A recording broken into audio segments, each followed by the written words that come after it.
Assalamualaikum warahmatullahi wabarakatuh. Perkenalkan, nama saya Denny Julkarnain dari kelompok 7 dengan NIM 12 18 23 47 dari kelas 6E.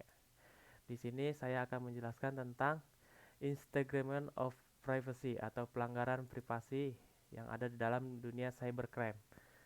Sebelum kita memasuki atau membahas pelanggaran privasi, kita akan membahas tentang apa itu cybercrime dan cyber law. Kita akan membahas tentang cybercrime. Cybercrime itu adalah tindakan kriminal yang dilakukan dengan teknologi komputer, khususnya teknologi internet. Nah, di sini jenis-jenis cybercrime. Yang pertama, cybercrime sebagai tindak kejahatan murni. Kejahatan ini dilakukan secara sengaja di mana orang tersebut dengan sengaja dan terencana melakukan pengerusakan, pencurian, tindakan anarkis terhadap suatu sistem informasi atau sistem komputer.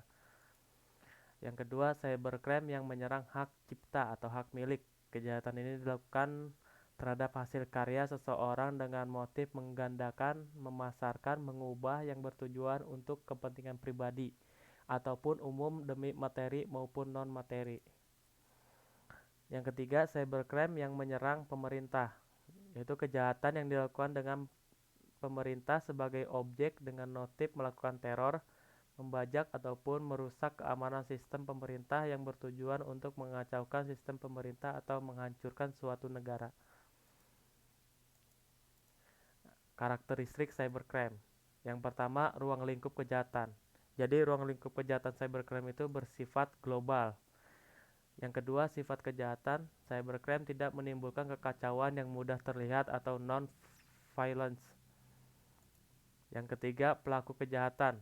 Pelaku cybercrime lebih bersifat universal, maksudnya adalah umumnya pelaku kejahatan adalah orang-orang yang menguasai pengetahuan tentang komputer, teknik pemrograman, dan seluk-beluk dunia cyber.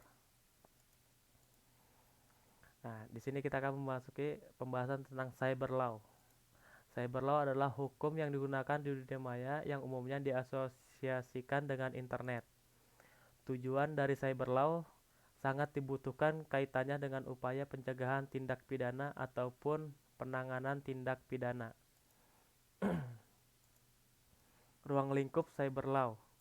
Menurut Jonathan Rosenior dalam cyber law, yang pertama adalah hak cipta atau copyright. Yang kedua, hak merek atau trademark.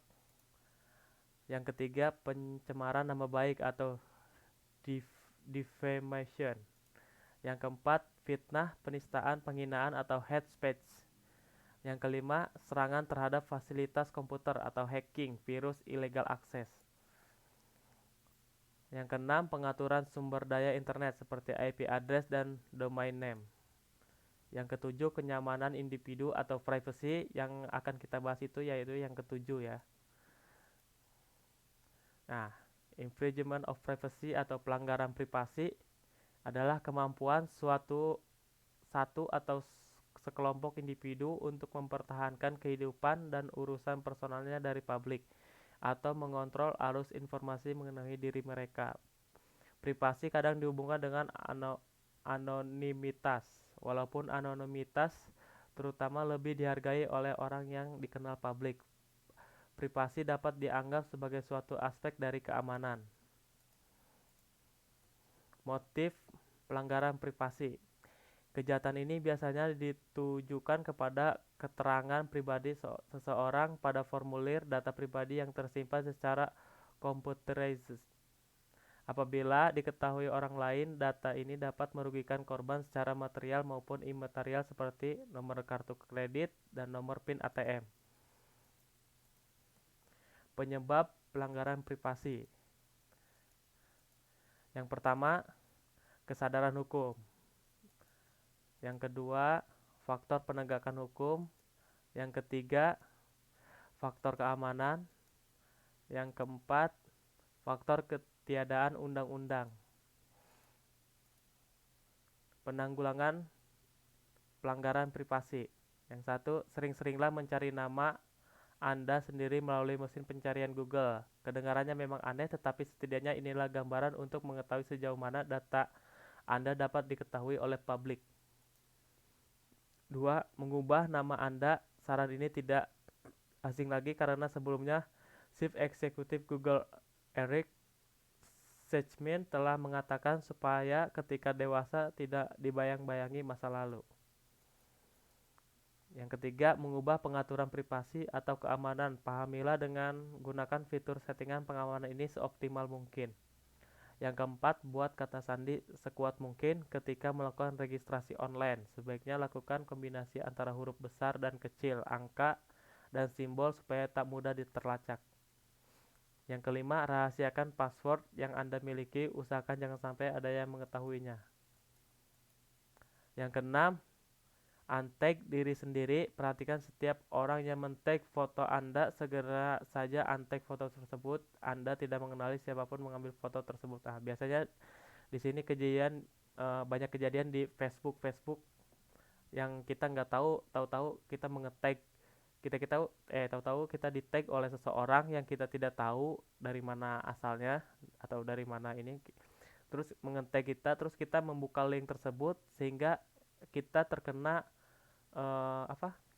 serangan phishing ya, karena kita mengklik link tersebut yang telah di tag oleh orang lain. Yang ketujuh, jangan gunakan pertanyaan mengenai tanggal lahir, alamat, nama orang tua, karena pertanyaan tersebut hampir selalu digunakan sebagai pertanyaan keamanan untuk database bank dan kartu kredit. Ini memberi peluang peretas untuk mencuri identitas dan mencuri uang Anda. Yang kedelapan, jangan ditanggapi email yang tidak jelas. Apabila ada surat elektronik dari pengirim yang belum diketahui atau dari negeri anta barantah, tak perlu ditanggapi. Kalau perlu jangan dibuka karena bisa saja email itu membawa virus. 9. Selalu logout. Selalu ingat untuk keluar dari akun Anda, khususnya jika menggunakan komputer fasilitas umum. Yang 10. Wi-Fi. Buat kata sandi untuk menggunakan Wi-Fi jika tidak mungkin saja ada penyusup yang masuk ke jaringan Anda. Yang ke-10. Wi-Fi. Buat kata sandi untuk menggunakan Wi-Fi jika tidak, ini udah ya. Yang ke-11, menggunakan aplikasi Privacy Police pada komputer untuk blog Anda.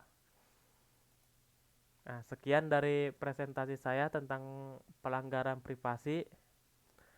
Saya ucapkan terima kasih. Wassalamualaikum warahmatullahi wabarakatuh.